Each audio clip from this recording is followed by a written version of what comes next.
Sir, काही वेळापूर्वीच रोहित पवार यांनी पत्रकारांशी संवाद साधताना एक महत्वाचं त्यांची इच्छा व्यक्त केली. ते म्हणाले की सुनेत्रा काकींमध्ये मला अजितदादा दिसतात. अजितदादांकडे उपमुख्यमंत्री पद होतं, सर्व खाती होती आणि राष्ट्रीय अध्यक्षपद हे या सर्व गोष्टी ज्या आहेत त्या सुनेत्रा काकींना मिळाल्या पाहिजेत. सर्व खात्यांमध्ये अर्थ खातं अद्यापही मिळालेलं नाही.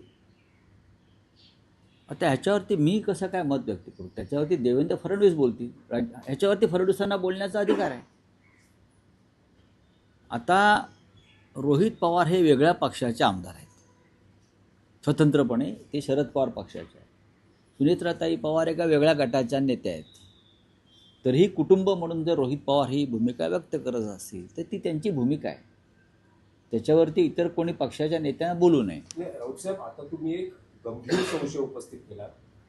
जसं फडणवीस म्हणतात की अजित पवारांच्या मृत्यूवर कोणी राजकारण करू नये, हे सगळं थांबवावं. तुमचा हात आहे का, असा जो संशय तुम्ही उपस्थित केला?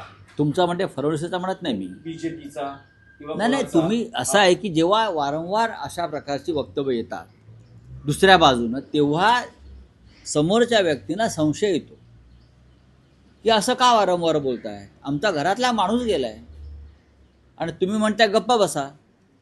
म्हणून हा संशय उपस्थित होतो. पत्रकारांनी याचा शोध घ्यावा.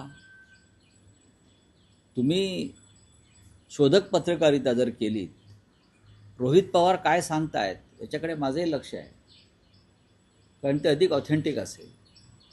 आता बजरंग बाप्पा सोनावणे खासदार, छगनराव भुजबळ, अमोल मिटकरी हे विधान परिषद म्हणजे विधिमंडळाचे सदस्य आहे.